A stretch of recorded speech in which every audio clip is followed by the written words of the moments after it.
করণদিঘি ব্লকের বিকোর মহানামযজ্ঞ কমিটির পরিচালনায় ও বিকোর ব্যবসায়ী সমিতির ব্যবস্থাপনায় বিকোর দুর্গা মন্দির প্রাঙ্গণে অনুষ্ঠিত হল ৩০তম বর্ষ ২৪ প্রহর ব্যাপী মহানামযজ্ঞ ও এক রাতে বাউল উৎসব অনুষ্ঠান।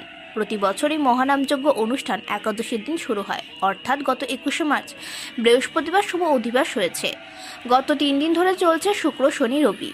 আজকে সন্ধ্যায় মহাপ্রভুর ভোগ প্রসাদ বিতরণ করা হবে। আগামীকাল সোমবার দুপুরে মহানামযজ্ঞের সমাপন হবে। তারপর সন্ধ্যা ৬টার পর করণদিঘি সহ জেলাবাসীর জন্য বাউল গানের আয়োজন করা হয়েছে। এই মহানামযজ্ঞ অনুষ্ঠানে করণদিঘি সহ জেলার বিভিন্ন প্রান্ত থেকে সনাতন ধর্মের মানুষরা কীর্তন শুনতে আসেন।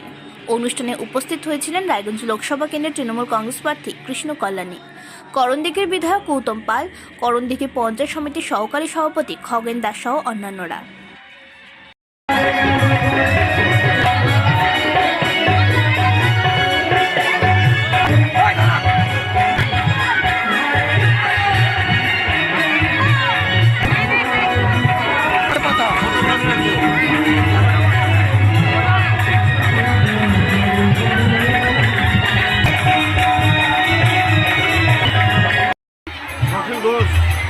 আচ্ছা, এই নামযজ্ঞ কততম এবার?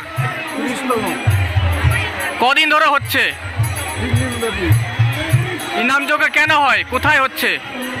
এটা বিকোর দুর্গা মন্দির প্রাঙ্গণে সকল লোকের মঙ্গল কামনার জন্য এটা ৩ বছর ধরে আমরা করে আসছি। কেন হয় এই নামযজ্ঞ? সমস্ত লোকের মঙ্গল কামনার জন্য।